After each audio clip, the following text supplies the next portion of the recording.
Hello everybody, it's me, Noob Mister. He's Mike Set. This is the Game Time... My ears! You said Mike Set, I had to say Mim. Indeed, and this is, well, anyway, this is the Game Time podcast where we talk about... You know, Video games and such. Well, I was just about to say, does it really honestly fucking matter what we talk about? Because nobody listens to this shit anyway! Well, so like number of friends do. Yes, but Granted, on my channel, I have nearly 185,000 subscribers, and I'm lucky if this shit breaks 1,000 views and a minute's retention time. So yes, I am going to be spending the next 45 minutes to an hour angrily ranting. Well, Because... Oh, you want me to talk about life? Let me talk to you about my life! Because, oh boy. If there is one thing that sorry, I lost my train of thought there for a second. I'm just too busy staring at my wallpaper at the moment, and it's just two cute Lopunnies, but they've got, like, the biggest... Yeah, back doors, shall we say.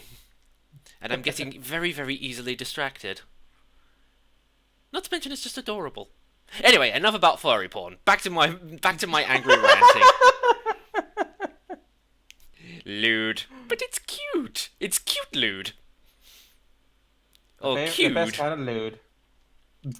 We're not calling it cute. Cute. It's cute. It's a combination of cute and lewd. There is no cure for cute. Sounds like a foot problem. Oh, fucking hell, no! You've got a case of cute. I have some cream for that. It's not cute. It's not cute. Jesus Christ, did I really just... I don't even watch South Park and I'm trying to do his... Never mind. Never mind. Yes, where was I? I was going to angrily rant about something, but now my mind is just focused on bunny bums. Or bunny buns. Bun buns. Yes. If there's one thing I've learned about YouTube analytics, it's that they make me angry. I don't know what it is, but every time I look at my YouTube analytics, it's just... everything is going to shit, basically. Because, well, for starters, it doesn't help the fact that ad revenue analytics for this month have been bugged. So, I'm, like, missing 2 or 3 days worth of ad revenue that they haven't reported to me yet. But they have reported some stuff after that. And looking at it, I'm just like, oh shit, May is going to be a really bad month. And a lot of people are probably sitting there going, but Noob Mister, you're a YouTuber. That means you must make $1 million billion kajillion dollars, right? Oh, that's only if you've got people who actually watch your content. No, I'm lucky if I break even on my rent every month.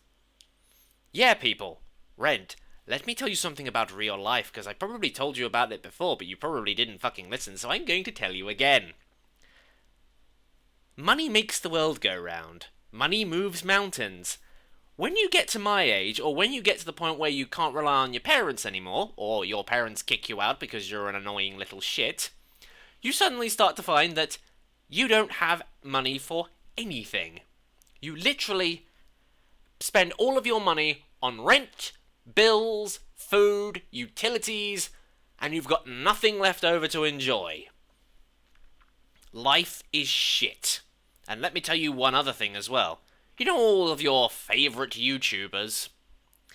Well, even though they probably do enjoy what they do, it's not the primary reason for them doing it. It's all because of the money. They wouldn't be doing some of this shit if they weren't getting paid for it. So next time you sit there with your ad blocker off, think to yourself, am I really helping support this person by effectively denying them what allows them to keep doing what they enjoy and what I enjoy watching? Think about that.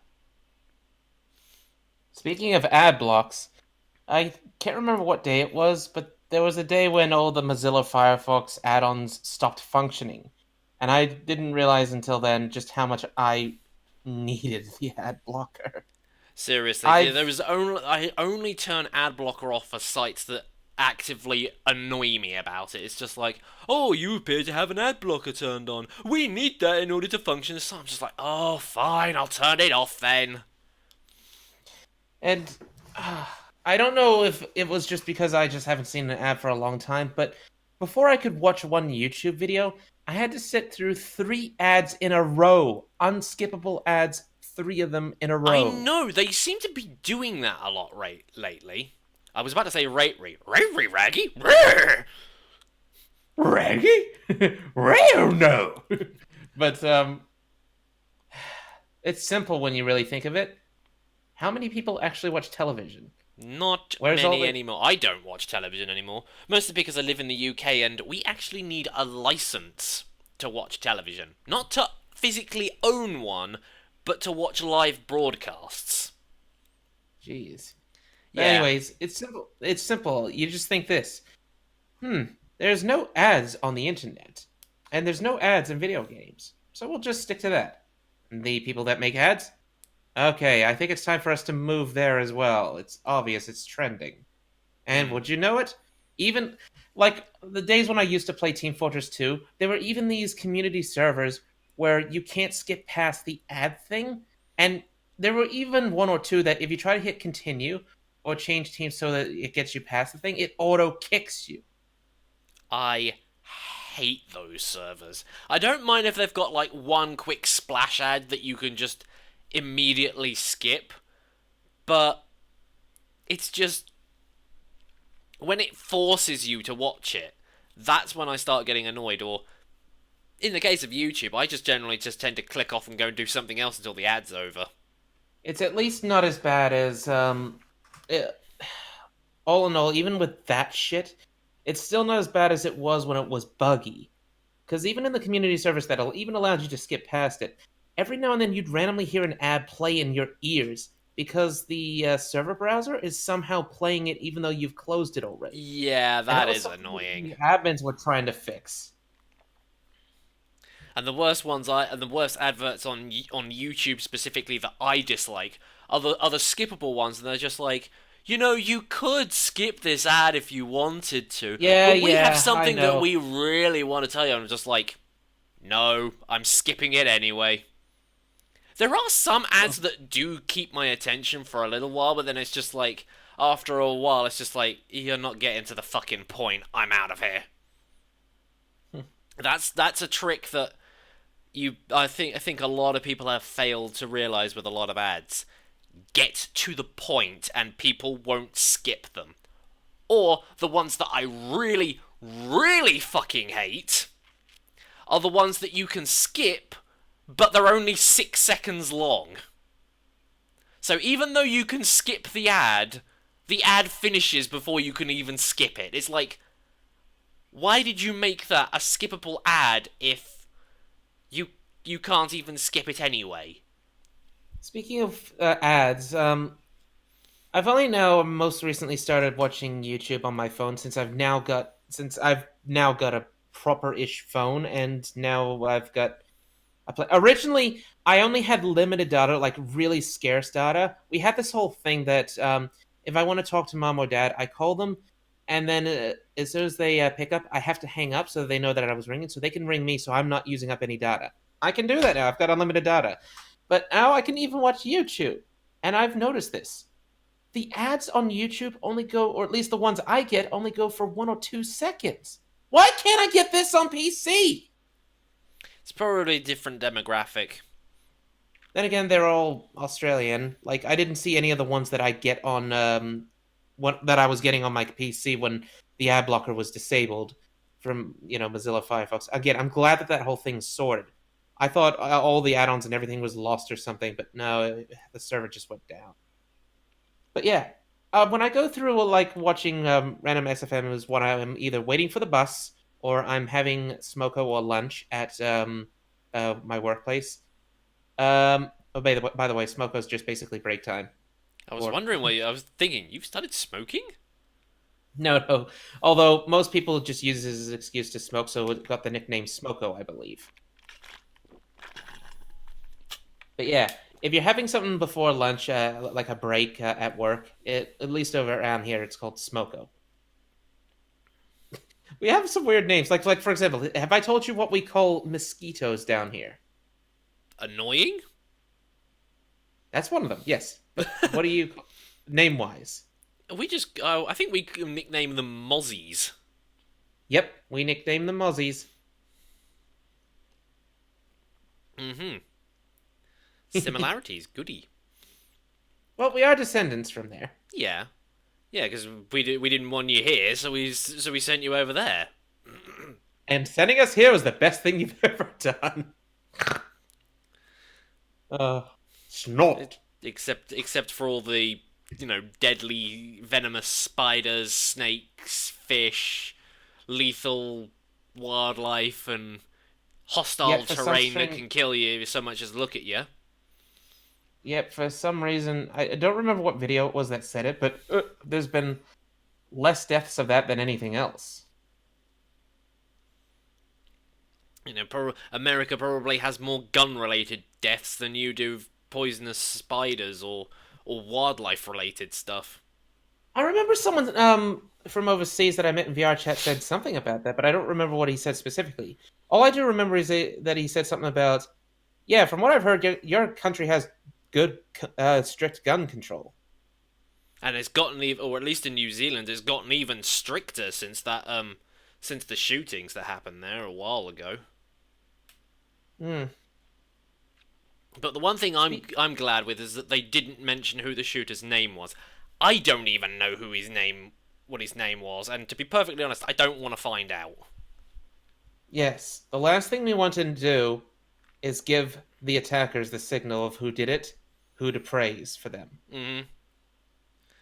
And the worst part was that he even streamed it as well. Like, how fucking I remember sick hearing that. can you get? And he even tried to use the whole subscribe to PewDiePie meme as well. Jesus.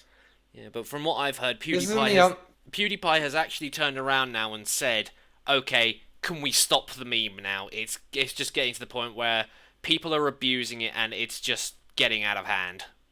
It's the internet. They're either going to use it or they're going to decide not to use it on their own leisure. Telling them to do it or to not do it can work in either ways. They will or won't, or they'll just go about regardless. Or they'll take that as a signal to do it more because this is the fucking internet That's what I we're just talking said. about. That's what I just said. Yeah, but I worded it differently. Okay, I'll give you points for that. Yeah, so back to my angry ranting again.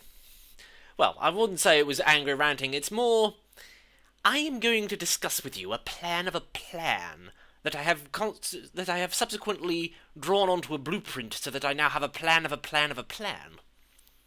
Because most of the Friendly Foxy fanboys are not going to even bother listening to this because, well, at this point it's pretty much become a meme on this channel that if it don't have Friendly Foxy in the title, they're not interested. So, here's what I'm going to do. I know I said I was cancelling it, but I'm thinking of maybe bringing it back, but with one small difference, if you can call it small, in the fact that it's probably about the size of fucking Mount Everest. And I keep telling you, make all the changes you want. But you keep telling me, but then I'm gonna have to put up with this shit from the fans saying this is not accurate. Yeah, but here's what I'm gonna do. Especially when it comes to doing things like live streaming and stuff like that. You remember a while back I started doing those like really half-assed Friendly Foxy videos like once every month. You're gonna stream yourself making them now. No. Here's the thing. With regards to Friendly Foxy and live streaming, because, Roblox and Fortnite, those are the only things that the kids are interested in these days, I'm gonna keep doing that stuff, but I am literally going to troll the fuck out of everybody when it comes to that. So, Friendly Foxy 9, might have like 30 seconds of animation, and then the rest of it's like me playing games or sitting there telling everybody why I think Fortnite sucks.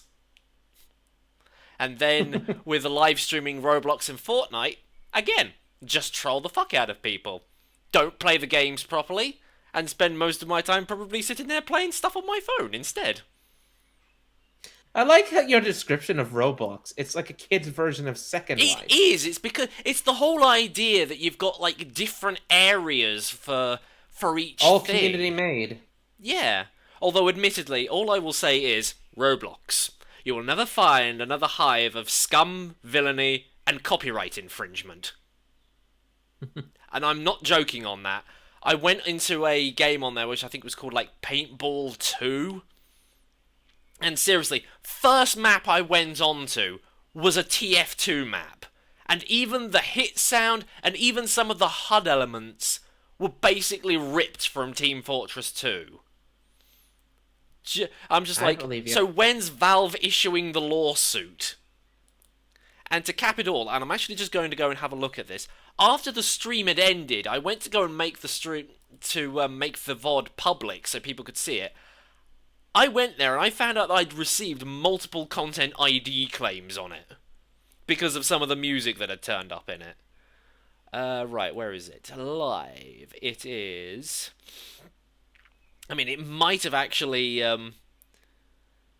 increased the number of claims on this.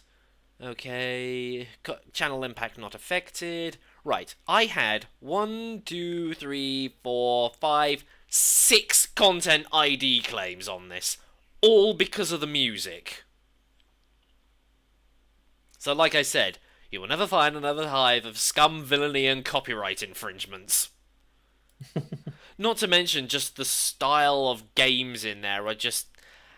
Okay, there was one that I played originally that was called, like, the Unboxing Simulator, which was where you basically just go around clicking on boxes to open them and getting stuff out of it, and then you, like, upgrade yourself so that you can click boxes faster, and then once you've earned enough cash, you go on to the next area where there are higher quality boxes, but you take longer to open them, so you need better gear, and so on.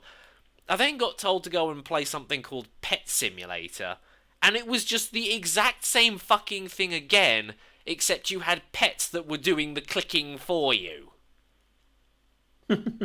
And some of the things that people were asking for in terms of Robux, i.e. the premium currency that you use for, like, playing that with, they were, like, going, oh, give us a certain number of Robux to get this many coins to effectively skip half the fun.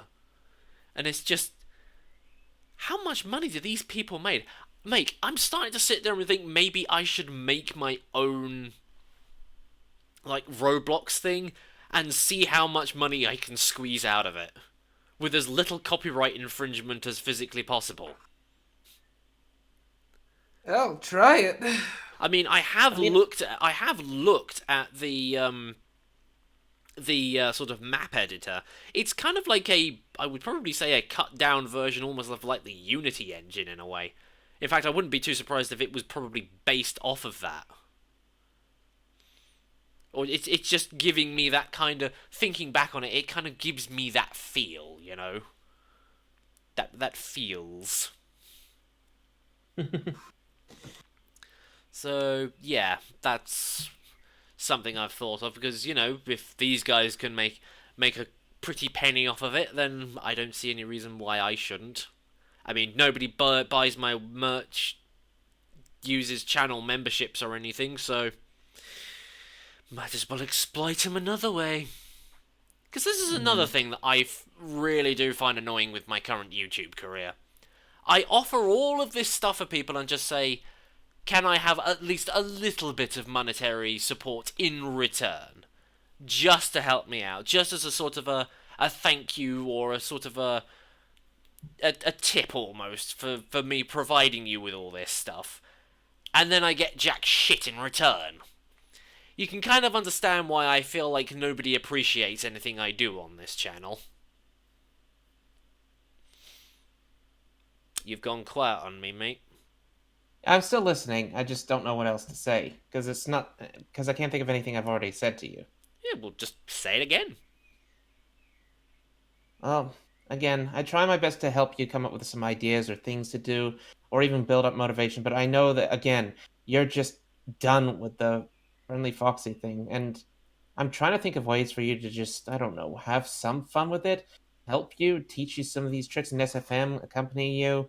But it just seems like if it's at all related to it, the brakes are just all on. There's no way for me to talk you through it, talk you out of it, or Well, like even I though said, I now know now that you and we're I now we're both know going it full helps. on troll mode, we might as well try and see if we can come up with something. I already have one idea for how to continue on with the 9 one. Considering that everybody's like, do Friendly Foxy 9 or 8 or whatever because they've got Help Wanted that's coming out soonish.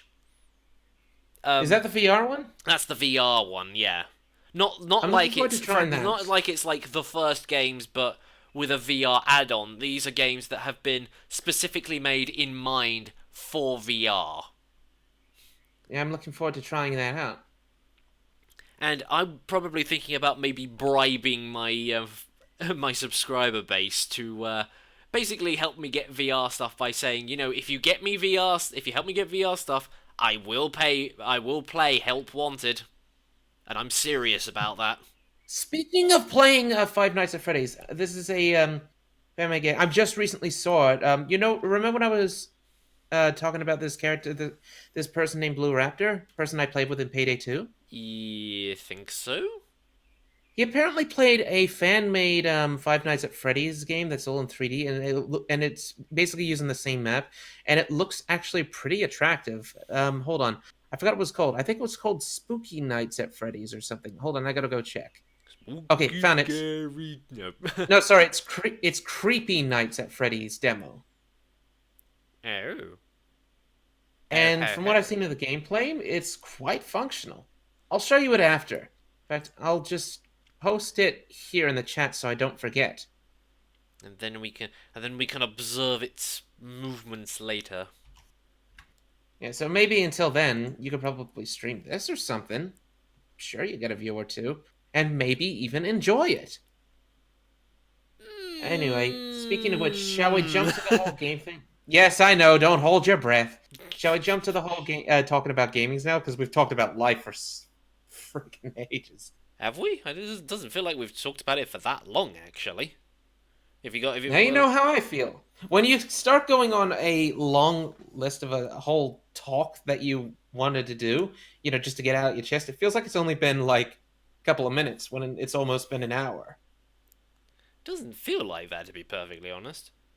Again, now you know how I feel. Hmm. Anyway, is there anything else that you kind of want to add? Because I feel like we didn't really do an awful lot. Well, I haven't really got anything else to add life wise. I could mention about the beautiful flock of cockatoos I passed by in the park on the way to work. Oh And yeah, I surprisingly, forgot you live in Australia, so those things are actually wild native things rather than the yeah, cockatiels that escaped from somewhere in London have now become sort of indigenous to a certain area. I forget where it is, but yeah, but I'm talking about cockatoos, not cockatiels. my mum used to work for somebody that used to own a cockatoo. What was it? A black palm? Was it No, an umbrella? it was a standard cockatoo, but it was a pink crested one. So it was like it was full on white, but the feathers under its And crest were pink. did the crest spread out, or did it just go up like a mohawk? It just went up with like a mohawk. Okay, I don't know if that's called a specific kind, but I'll just call that the regular cockatoo. The ones that I've been seeing lately have been the umbrella ones, the ones that crest folds out. They're actually kind of pretty. Have you What sort seen of? those ones? I don't think I have. No. Like I said, that's the I'll only be su- type of cockatoo I've ever seen. I'll be sure to show you that picture too. They're again, it's probably my mother's side breaking out of me and speaking here, but they're very pretty. Very pretty. They're pretty. And the only other life thing I was even thinking of talking about that I've even got written down here as a possible conversation thing is, well, disability benefits I've noticed lately. Oh, But I'm not sure if we want to talk about that. I don't know. I don't even know where I'm going to start with that. I mean, again, the thing that I was surprised about, and apparently it was brand new around here, is when I moved into my house. Um, I could protect. I was able to be paired up with this company, this thing that helps people with disabilities to become independent with looking after their house with a maid or butler that comes around, a cleaner, to both clean and show them and help them clean around the house. You remember that lady I was telling you about that I can't believe is actually a pretty cool lady. I mean, we listen to Red versus Blue on my computer while we clean around. Her favorite characters is Tucker and Donut, for Christ's sake. And she laughs every time when she catches a homosexual joke by Donut. And isn't she also the one that where you listen to the Yo Mama jokes as well? Yes, and I still remember the one that made her laugh the most. Your mama's so fat! Her belly button makes it on 15 minutes before she does! She laughed the longest with that one. Oh my I goodness. would say that Yo Mama jokes are probably one of the easiest things to make jokes of. Yep. Yeah, when But you really sit down and start thinking about it, it's just it's just basically just a standard joke, but you just put Yo Mama in front of it. and the reason I brought up this whole thing, this doesn't cost us anything. This whole service, Must be a government scheme then. it is. And like my dad said, it was brand new, which was very fortunate because again, I had just moved into my house. Hmm. I find it funny though that the first time I tried out my house was also kind of the last time because I ended up staying. I didn't think I'd settle in this quick. I still got homesick, and the first time I visited mom and dad after moving here, I ended up kind of tearing up a bit, and then I ended up bursting into tears when all the emotions hit, and I especially when I remember dad telling me that there was this silly moment where mom went into my room, looked around, and she just paused for a moment, and dad asked, "What?" And she said, "I forgot Matt doesn't live here anymore." That sudden realization that somebody that has been there for so long in your life and they're not there anymore. Uh, Still, I love this place. I love being literally next to my brother, across the road from my brother.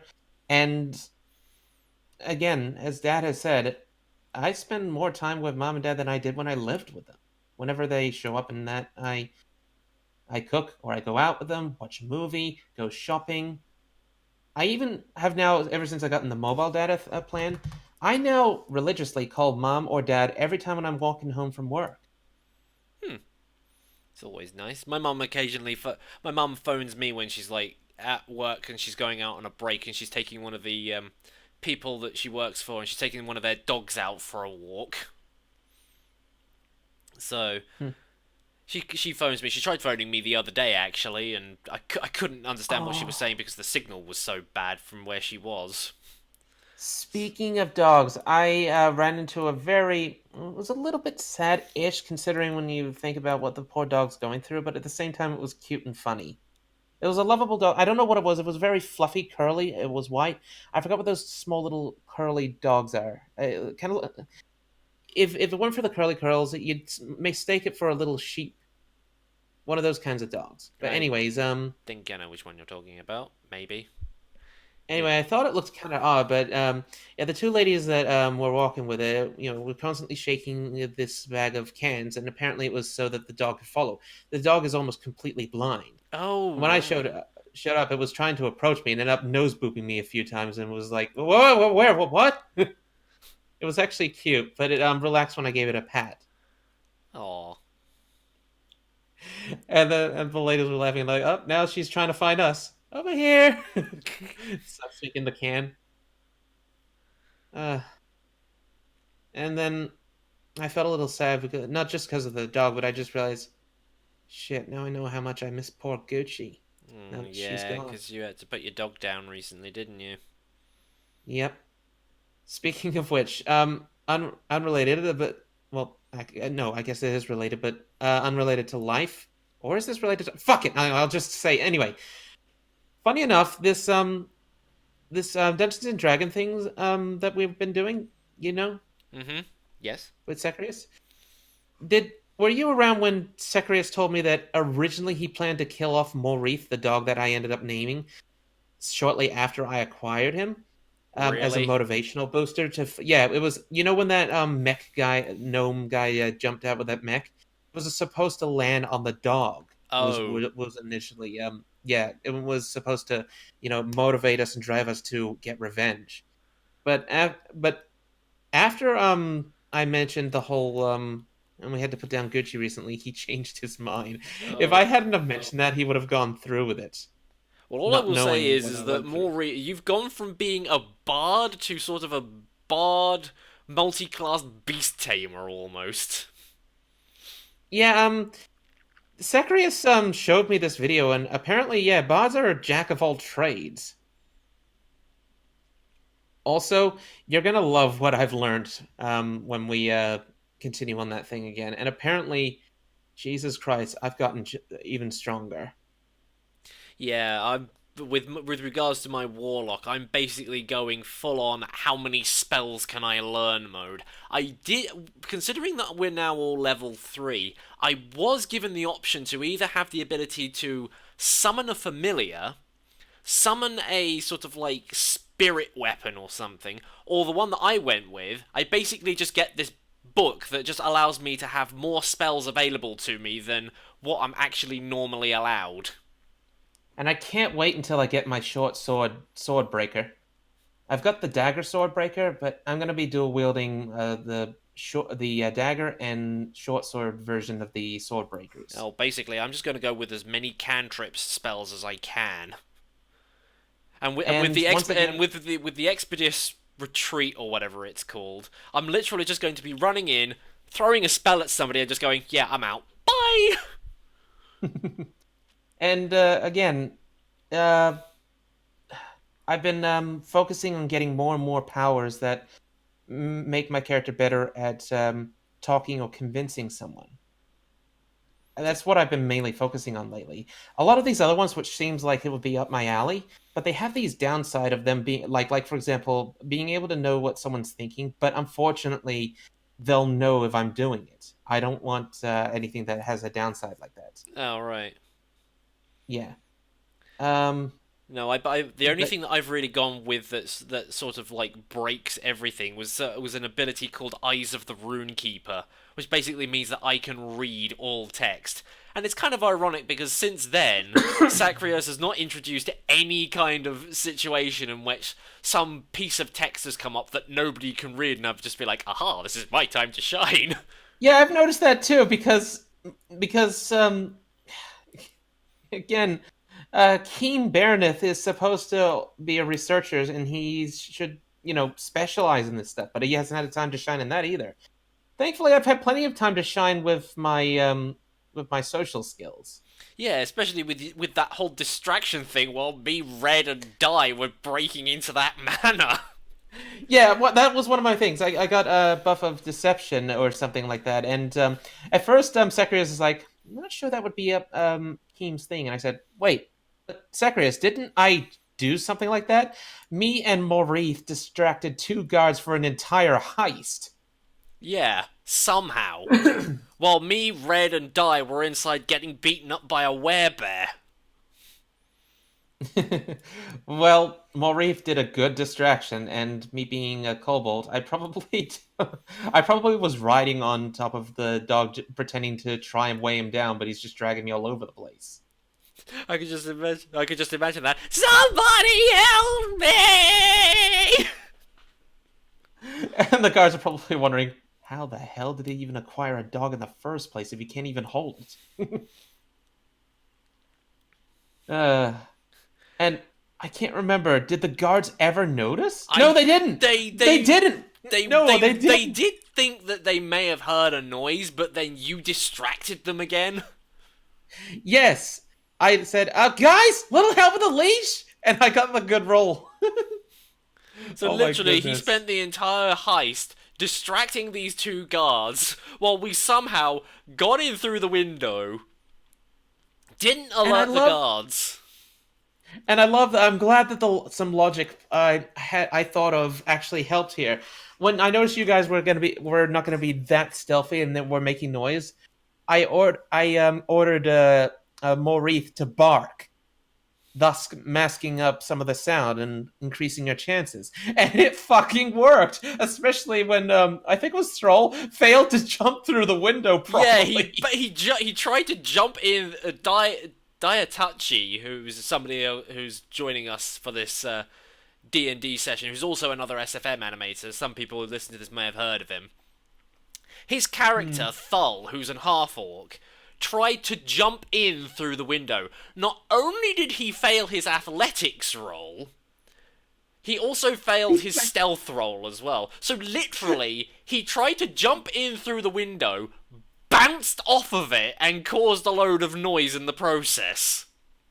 And I still managed to keep their attention onto me. And then later on, when we're going to go into the Lord of the Manor's room to go and rob him, Dai's just like, yeah, I'm gonna kick down this door.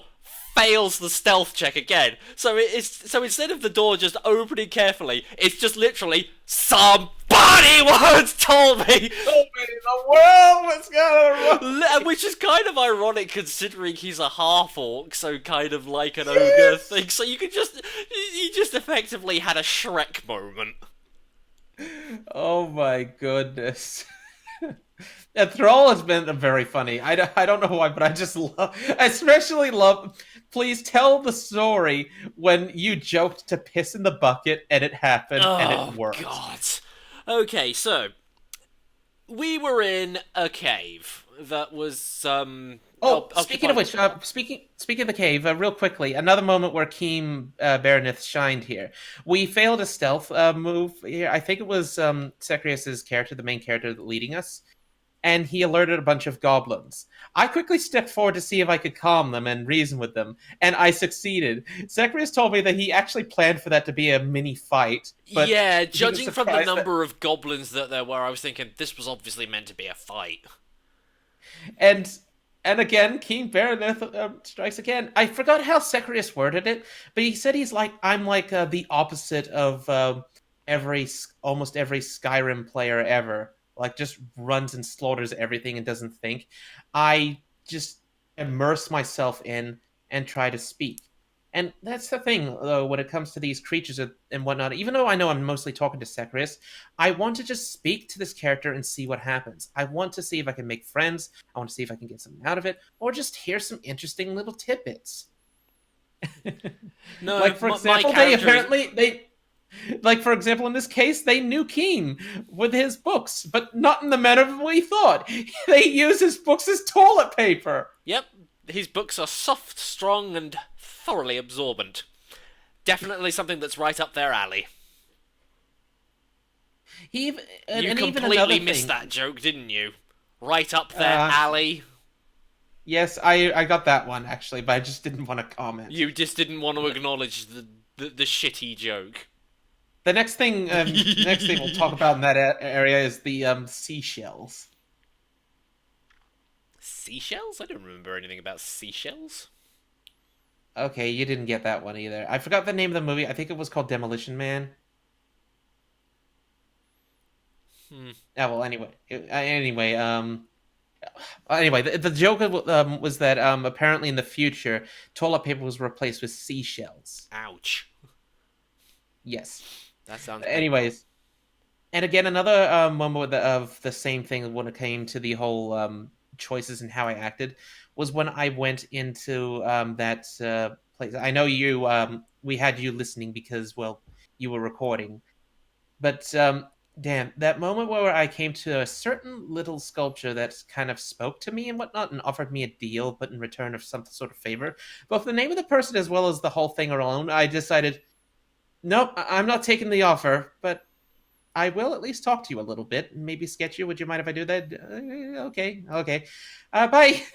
So I came out there and just basically said, Yeah, I came across this thing. I'm not even hiding anything. I'm just being upfront right there. I didn't accept anything. Although maybe I did, maybe I didn't, maybe I'm keeping it, but it seems everyone trusts me. And again, I like how Sekrius talked to me later on saying that, like, I really like how you're upfront with all this and you're playing a way I did not really expect. Just goes to show you that with regards to D&D, you never know how anybody is going to act. Oh, hold on a second. This isn't related to our D&D, but wait, are you still there? Yeah, I'm still here. Okay, sorry, you cut off for a second. I thought I lost connection. Zacharias also showed me this video compilation of a bunch of funny D&D moments. There was this one person that made me laugh. That was basically playing as a bear and invested all of her skills into something. I think it was charisma or something, and had this one power that allowed her to communicate with one person in a language she doesn't understand, English, because she's a bear. And uh, basically, long story short, she managed to hire a butler to translate for her, and she, because of her charisma and everything, and all those skills that she managed to convince an entire kingdom that she was not just a regular bear, blah blah, was a human, and actually got knighted by the queen. And only one person saw through the facade, failed the skill check, called her out, but nobody believed him. Just threw him out, and threw him out, and and the guards just basically said, "I apologize for that odd person's behavior of insulting you as such." So it was all one big huge deception that still worked out in the end. A bear managed to pose as, well, not a bear, and managed to get knighted by the queen and acknowledged. It was the most bizarre thing I've ever heard, and I believe it. Anyway, can I go back to telling the tale of the bucket? Right, I'm so sorry. We I got just very, had to very share that with sidetracked you. with that. Anyway, after that whole thing with Keem, the statue, and the goblins, we went down this corridor that was Of basically traps. covered in traps, like spinning blade things. You know, I managed to disable like half one side of the wall that we could safely get across because And I black quote black after the whole dragonborn, thing. acid breath. Yeah, and I quote what you said after that. Just don't ask me to do that again. But yeah, then we got to a locked door. Red tried punching it. That failed. And then eventually there was some like inscription like liquid must be offered in order to proceed. And I just jokingly went, "Guys, pull your trousers down. We're pissing in the bucket." So what does Thal do? He walks up to it, pulls down his It does pants, exactly that. rolls a constitution, and it is literally like a fucking waterfall of piss. The door opens. We laughed for so long, and Novi here was just, what's the word, befuddled? I was just sitting there, half stunned, half laughing, going, I was I was fucking joking! just joking! But apparently, according to Sacrius, he had, like, multiple different answers for that, like, Red giving up, like, the keg of ale that he had with him, or something along those lines. And apparently, pissing in the bucket was an option. But it was the And fact that then, afterwards, we encountered a mimic, and I can't remember who suggested it, but they just went, maybe we me, could throw it was me. you Was said, me. we could possibly throw the bucket at it just to check. And Thal was just like, And, right, and grabs this is how I bucket, went. throws this bucket of piss. Yeah, hold on. Yes, I suggested, I brought it up in the first place. I said, Thal, you remember that bucket? Go get it. Trust me, I have an idea. And then I said, all right, throw it at it. Because I used detect magic, and I knew that something was off with that chest, and I assumed, okay, it's either magically booby trapped or that's a goddamn mimic. I kind of knew it was a mimic because when Sacrius was leveling us up, he accidentally revealed that section of the map to me and I spotted the mimic, or I noticed it was a character sheet. So I was like, yeah, I'm pretty sure that's a mimic, but I'm not going to say anything because I didn't want to spoil it. Yeah, I didn't notice, so thanks for not spoiling. Yeah. Uh, And continuing on we with the whole idea of funny moments later on, even though a load of people joined in for this live stream, me trying to throw a stone/grenade at a tower, having it bounce back at me, and then the guard being like, "Hello, what's your game?" I'm just like, I'm here to sell these fine leather jackets. It fucking worked. I ended up going inside the camp, talking to the captain, and convincing him to go back outside, where Thol immediately took him hostage and then slit his throat. I effectively help kill a mini-boss in one fell swoop, without even meaning to.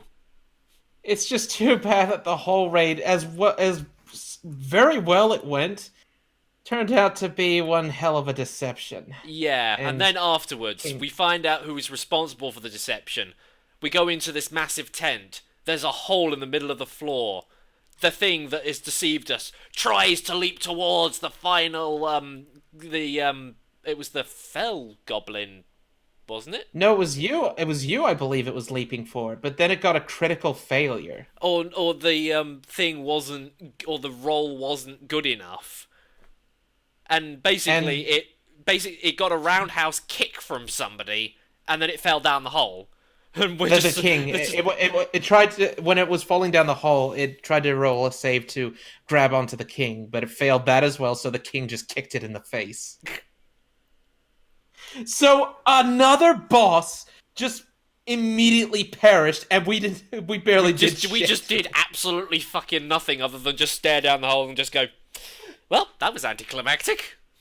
Yeah, And again, Zacharias, me saying, when I looked at that roll and went, he's just fallen down the hole, hasn't he? And Zachary just went, yeah, he's fallen down the hole. I was just like, I was fucking kidding again. But I talked to Zacharias about it. He said, yeah, he knew you were kidding, but he also thought, yeah, it would actually kind of make sense. There's a hole there. He failed that, so where's he going to stumble? Why, in the direction of, well, behind the character, which is the hole. So, yeah, there you go. 2 mini-bosses. One taken out by a deception that I didn't even really plan for. And another one failed 2 rolls and fell down a hole. Through the middle of the earth. And then came the part where, as some of us, well, hanged our heads in a bit of shame, and some of us tried to make amends. Yeah, because we found out that we'd been deceived. And we just slaughtered some innocents trying to survive. And here's... a tear or two actually fell from my eyes, and I was sniffling a little bit when I was starting to process everything. It really was one of those oh shit moments. Apparently, it touched Zacharias too. When especially I had Keem approach the king, ask him to lay out his hand. Keem closes both of his hands around that hand, and just simply says, "Have a feast for me." And he removes the hand to reveal that he had left them 25 gold. And then I also threw in 5 as well, because I was just like, yeah, this is kind of partially my fault as well because of that whole deception thing.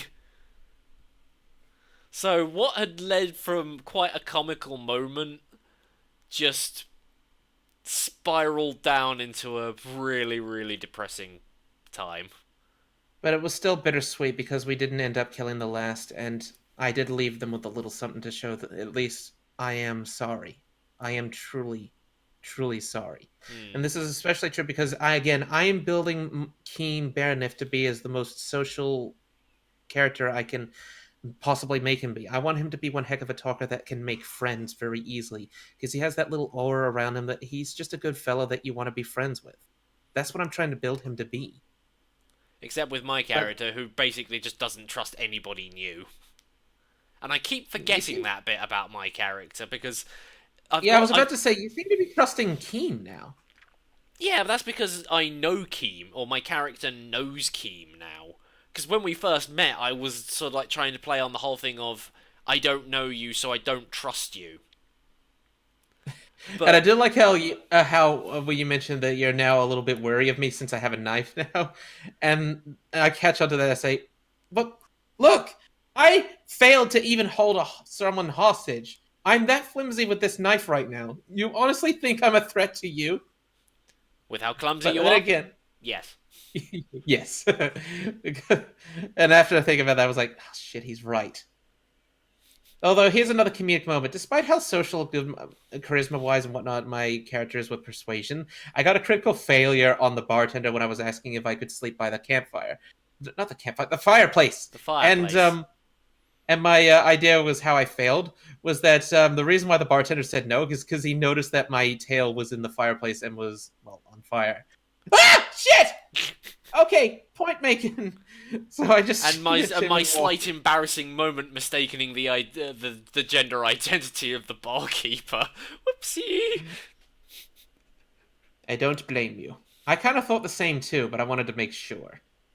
Yeah, it's just the Also, way that heads. Sacrius voiced it, and I wasn't zoomed in very close, so I couldn't tell what the icon looked like completely. So I thought that the bartender was female. Oh, and So by the I way, kind of just a retconned little. that bit because my character's not gay. I'm looking forward to the start of the next session. I don't know what Secris has planned, or maybe I'm lying. Who knows? But apparently, something funny is going to happen at the start of the next one. I can't It's wait to probably find going out. to involve Thal, or Thal's going to make it even worse. Again, all I know is that apparently it's going to be evidently noticeable at the very start. Okay. Knowing Sacrios, it's going to be something that's just going to be like, you had to fucking make a reference to that, didn't you? I'm still cringing at him when he meant, "Come on, you know the secret code of the knock." And I was like, "Papa, you want?" I'm sorry. Do you want to build a snowman? I was like, we were all like, "Oh Oh, fuck you, oh, for Zacharias!" God's sakes! We're It gonna was have just a like, lot of those moments. it was just like he knocked in a specific way, and I was just like, open sesame? But no, And plus, he apparently was he knocking made a like this, right? fucking Frozen reference. Yeah, but the knock he was doing was this, right? Or it wasn't those last two knocks, it was that. And now, of course, my immediate reaction was because, everybody knows that one. Yeah, but I didn't notice that the lack of the last two knocks.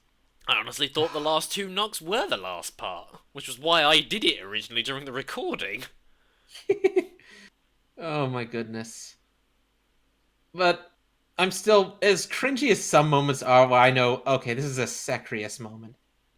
I am liking how he's hosting this and putting this all together and trying to make sure we at least have a good time. Hmm. Hmm. That kind of reminds me, I really need to get back into doing the D&D session with some of my other friends, because we were on this, like, really big journey, we were doing so well, and then, we kind of just stopped because most of us just don't have time to meet up, and, And I'm kind of again, curious on how far this next thing goes. I really hope you do an animation or two, or at least one involving our adventures. Definitely some of the Sacrius moment, or at least just a quick cut of us going, "Oh fuck you!" Cut to the next one. And everyone knows this one. Do you want to build a snowman? Fuck it, beep, and then we're right to the next one. Oh, so many moments, so many moments. Especially all the funny moments, like the anticlimactic moment with the person, that creature lunging for one of us, and then falling down the pit, the piss bucket, all of that stuff. We gotta have all of that. Yeah, we gotta have all of that. Hmm. Oh, okay, I think we've done enough of that. Let's move on to gaming-related things now. I thought we were talking about gaming. Isn't this technically a game we were talking about? Yes, maybe, but I'm talking sort of more like video game kind of. Well, how long have we been going on for? Maybe we could save it for another About song? 45 minutes now, I'd say. Most of that was taken up with us telling stories of the D&D sessions. Do you want us to continue the? Because again, I do think that was pretty much a gaming moment. It's Yeah, just that but I've got what I've got written down here. What I wanted to talk about game related wise. I can't think of any ways to explain this in a shorter span without going on an even longer description. Are you sure? Well, give us the Unless you've got TLDR a version of it then. TLDR? The too long didn't read version. Well, the two things I wanted to talk about was some video games, like for example, Payday 2 having this VR update, and it essentially, made me come back to it, and I can play with all the stuff I had before and with others as if normal before, but in VR and with VR benefits. I really wish more games did that, and they're quite capable of doing it too. And so far, the only ones that have done it so far, mainly the Bethesda stuff. But oh boy, speaking of Bethesda, that was the second one. After I saw this video called "The Fall of 76," I knew that Fallout 76 failed miserably, but I didn't think it failed to this extent, both in the I've game and seen with that its video merch. around, but I didn't watch it because I was just like, it's just somebody saying about how Fallout 76 failed. It's just like, yeah, no shit. But my goodness, it goes far deeper than that and much worse. And the way this guy describes it and shows, again, I think you and I should watch this video together. And again, my goodness. Talk about cutting corners and failing to play catch up. Yeesh. That does sound bad. And again, it wasn't easy. It wasn't hard for me to see this coming. Because now that because when I started playing Fallout 4, was it?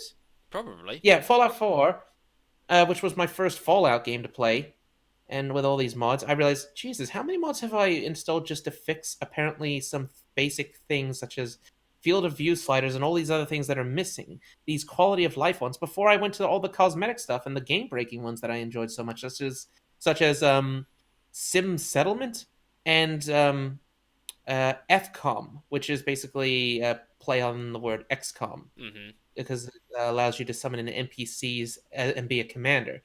And I basically installed a bunch of mod that increases the difficulty as well as spawn rate of enemies to kind of balance it out and just turn it into a huge chaotic battle. And I had a lot of them, trust me. It was so much fun. It was the perfect type of hectic fights I like, the big cluster fucks, because this is again why I miss the old Necros from Warframe, because I could have that. I summon a miniature army of 27 shadows, and it's a huge battlefield, and I have to join in the fray to keep up the kill count to at least another 27 kills, so I have the next wave ready. Now I just have a measly 7 shadows. I understand the optimization wise, but since it existed before then, it was fun. And my goodness, was it fun! And it was unique. Everyone else is a powerhouse of a one-man army. Some here and there, and some have some trickeries, yeah, sure, but Necros was the only one at that time that was literally a one-man leading an army. Because don't you ever get those moments where you play all these shooters and whatnot, but you find it's just interesting to see these two NPCs play on their own and fight each other, and just see how they take cover, do this and that, and they're just working against each other. AI versus AI. The AI is programmed to take cover, do this, flank. What happens if you have enemies that do another set of enemies that do the same thing? See how the dynamics work. That always fascinated me, especially when you can join in the fray. And again, that's why I miss the old Necros. I kind of like games like that as well, because I was just thinking about how I like Planet Side 2 and the fact that even though it's not AI versus AI, you're still in these big sprawling battles, and you just feel like you're part of the action, even if you're like me and you completely suck at it. Yep. And again, known as clusterfucks. Yeah, I just love matches like that, where there's just so much going on, and there are like so many small fights going on all over the place, and it's just enjoy. I It's just just I just hectic, love things chaotic like that. fun. Yeah, the chaotic fun. But anyway, as I was going on about the reasons of why, of the whole fail of Bethesda, I could tell that by experience from playing that game and this and that, and then just noticing how they've been progressing, if you can call it that, lately, they're stuck in the past. They're stuck in their old ways. I think a They're kind of lot of like the games companies are like that nowadays. I mean, BioWare, for example. Yeah, but there was those that ones, term of BioWare magic, but that only really applied because a lot of the people who used to be at BioWare aren't there anymore. And now that it's of course being taken over by EA, it's just another corporate cash cow. So yep. But to me, at the moment, how I see it, Bethesda in this case was like again stuck in the past and too ambitious.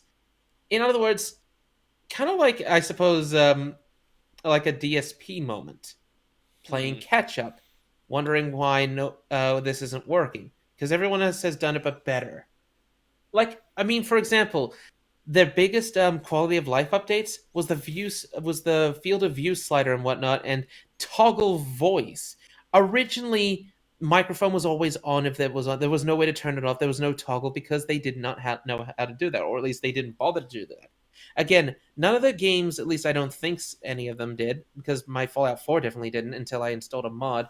There was no field of view slider, and dear God, the limited field of view was just so awful.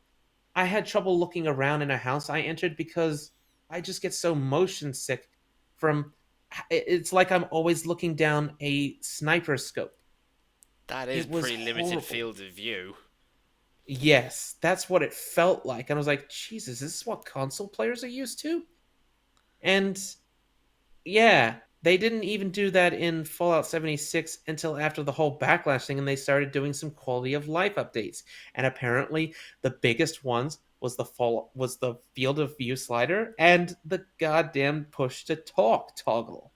To be That was perfectly it. seriously, because I've been playing Dauntless recently, which for anybody that doesn't know is it's basically a free to play version of Monster Hunter with the whole Fortnite track progression thing or track seasons that you can buy into. Oh, But unlike oh, that Fortnite, doesn't it's actually fun to play.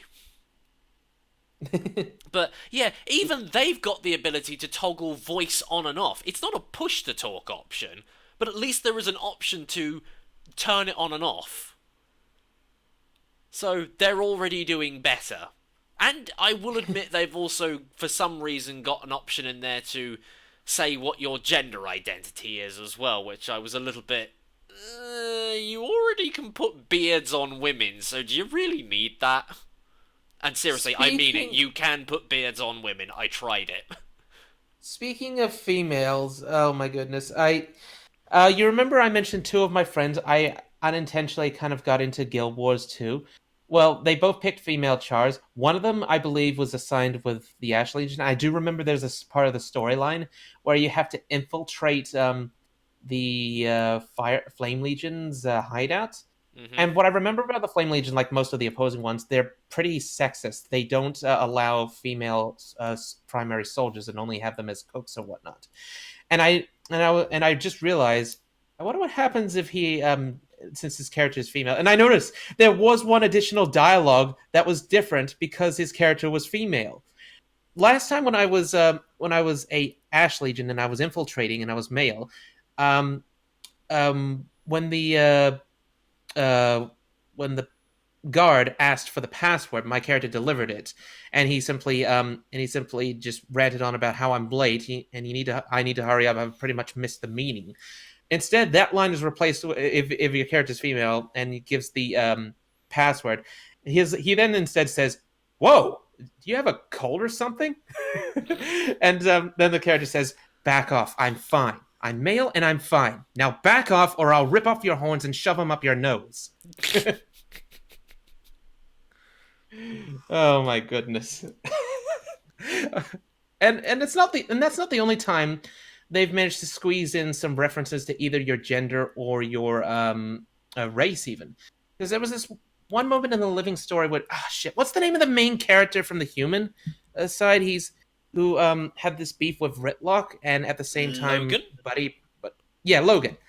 There was this part in the living story where I had to meet up with him, and then he arranged a meeting between him, me, and I forgot what her name is. I think the queen of the. I haven't been to the human place much. What's the name of that human I can't stronghold? remember, but I know who you're talking about. Yeah, after he said that line, he then said, Jenna, "I have that's her to." name. Yeah, He then said, "I have to admit, never thought I'd ever be attending this type of a meeting. The shit, I forgot the name of the place of all places with a char, but I'm glad it's you." I was like, "Holy shit!" He actually referenced the fact that I'm a char. Is that in one of But the yeah, newer Living Stories, or was that? this was old. This was in season 2. It was after the whole growth thing. It was after the shit. It was after Was the that when the tendrils turned up? Yeah, it was after the Throne of Growth tendrils. Thorns. What is this? A hentai? Yeah. Well, anyway, speaking of which, if I could go on a little more about this. What about the Um, hentai?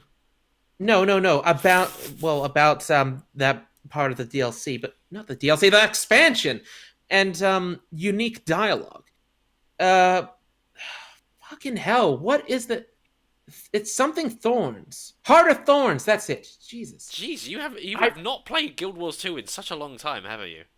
Is it not that obvious? I've only just gotten back into it. But anyways, I noticed when I was playing with a friend of mine who had a Sylvari character that a lot of the dialogue, the main dialogue, and a lot of it was different because his character was Sylvari. Because you know how Mordromov is corrupting them and all that, right? Yeah, because you A lot. literally find out that the Sylvari are actually minions of Mordremoth. Yeah. Um, a lot of the dialogue, especially from the Char and some of the other characters, instead of them immediately like thank goodness you came, or like they're all like hold on a second, and they're like hesitant at first because again your character is Sylvari. I Hmm. was like shit, they put a lot of time and effort into this. And also when I heard that whole rumble sound and whatnot, um my character said, man, this guy sounds like a dick. I was like, what? Didn't you not hear that? What, all I heard was rumbling. I heard Mordromov speak to me. Obey. He sounds like a dick. I was like, shit, you actually are hearing the story completely differently. They did say when Heart of Thorns came before Heart of Thorns came out, they said if you haven't leveled up a Sylvari character yet, do it because you get a different perspective on the story. Yes, even in the final boss, spoiler alert, I mean it, spoiler alert here.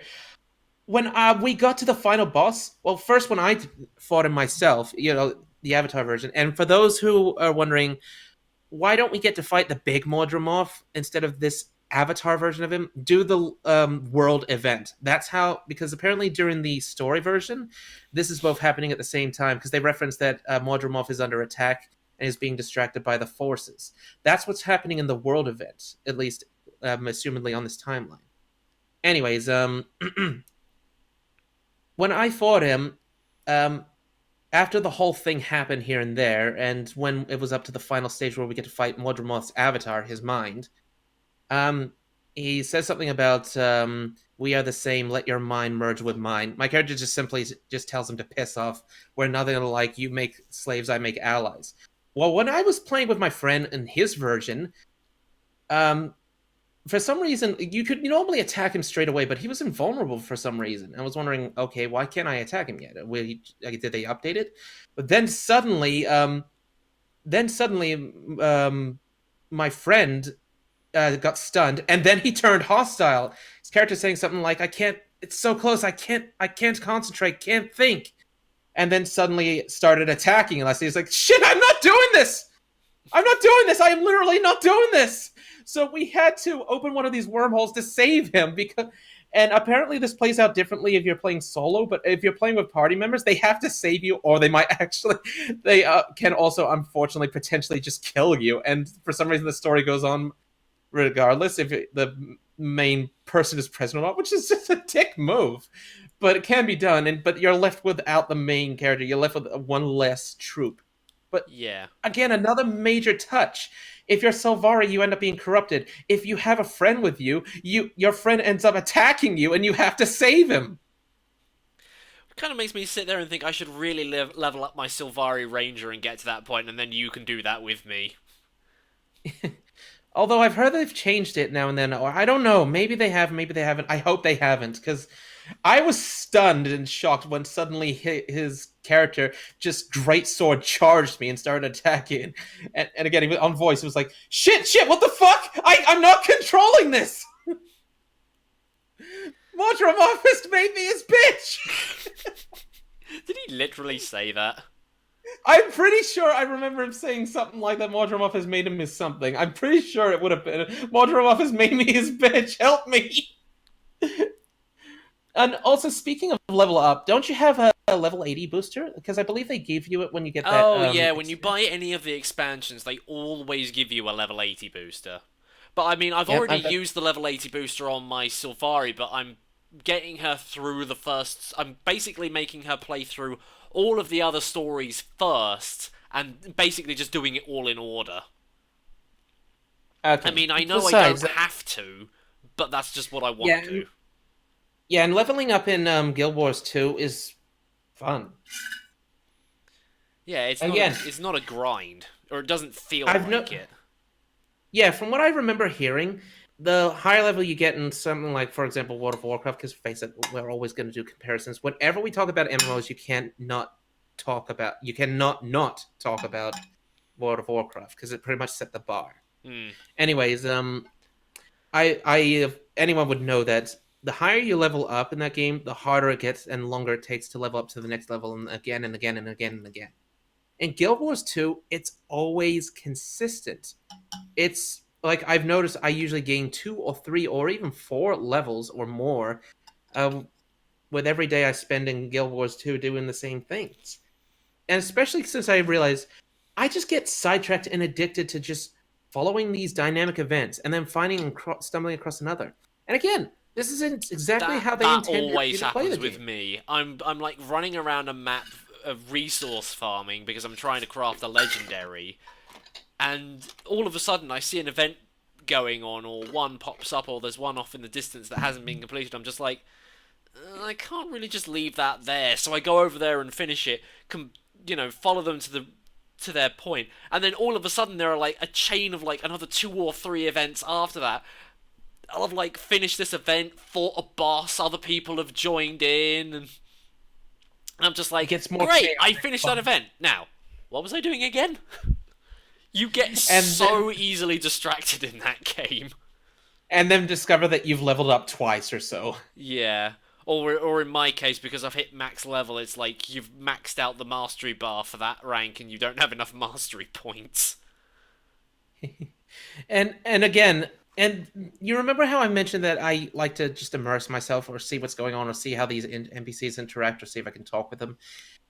That's another good thing to have in this game because I remember when I first was exploring the Nordic areas, the snow areas, and I noticed these 3 kids running past this path. I was just following this path, and I see 3 kids running past, Nordic kids, and I decide, what are they up to? And I follow, and I'm glad I did because it was leading up to an event. They made the 3 girls made a dare to this boy to punch this troll, and he actually goes through with it, but he ends up being captured um, and then imprisoned in this ice. And they start doing a ritual around him, and then you have to kill him before the ritual is completed. Unfortunately, since I was weak and no one was around to help at the moment, I did call for help, but the event ended up failing, and it went into its ultimate fail stage.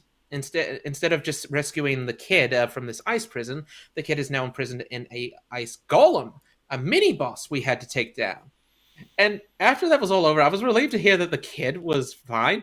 But I laughed when he said, "Whew, that was exciting. Aw, I didn't get a scar." Oh my goodness! And I love how the kid ends up boasting at the 2 girls, but he goes like, "Yeah, you got lucky. Plus, those travelers just came by to help you." I said, "Hey, I still helped. I was destroying the golem from the inside." "Oh, really? Does banging on the glass asking for help count as, well, assisting?" "Shut it." They just end up walking away. I love the acting and attention to detail and just the light humor. Again, it's again from World of Warcraft to Guild Wars 2. It's like the difference between DC and Avengers, not Avengers, and Marvel. Marvel to me. Marvel can get dark and deep and whatnot, but DC is always that. It's always that gloomy thing. And like I've even noticed when I watched Wonder Woman with my nephew, I forgot that it was a not a Marvel, a DC thing because I noticed, huh, halfway through this entire movie, ever since they left the island, the color's always been saturated. Now it's all, oh, I just remembered Wonder Woman's DC, not Marvel. Ah, shit. I should have expected this.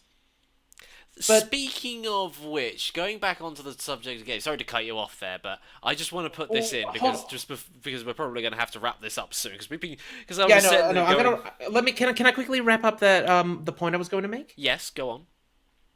I feel again, it's not just because I want some laughs here and there, but I also feel like when it comes to things getting deep or depressing, it's more effective with Marvel because like in Guild Wars 2, they focus most of their efforts in laid back humor and making you feel good. But when they hit the heavy stuff, when they feel it's appropriate, it hits home because you're so used to it and used to everything else. Now you know that they are really definitely feeling it. They feel depressed because they've been laid back and all this time, and now when it shows the when the darkest times come, you're with them because Hmm. now you know when they're at their weakest because you're used to seeing them acting all happy and making jokes, but when they're not making jokes, you know that they're getting serious, and that's why it works. Okay, Yeah, good. Continue. yeah, because you were mentioning Marvel and DC and all that. This is more of a thing of games that I would like to play with you rather than, well, it is a game that I play, but it's a game that I would like to be able to get you, Die, Red, and Sacrius to play, which is Sentinels of the Multiverse. It is basically a superhero card game. It's actually pretty fun, and it can get very difficult at times, but with 5 people, I think it would actually be quite entertaining. So at some point, we need to play that. All right. So, just as a suggestion. And with that, I think it's time for us to wrap up, don't you think? Yeah, because, like I said, originally I was worried that we were not going to go on for that long, when now I feel like this has probably gone for over an hour. We've not gone on for that long, you said? Whatever. John Freeman I yelled, am not the "Up, type. up, one!" I am not the type of person who sits there and gets angry at being proven wrong. Yes, I get irritated at being proven wrong, but at least I'm willing to accept that I'm wrong. I don't have to like it, but I'll accept it. But I But give you a little nuzzle and it's all better. yes. Anyway, folks, thank you for listening, watching, and doing whatever you do to consume this type of media. And as always, Heavy Weapons Guy says... Okay, enough.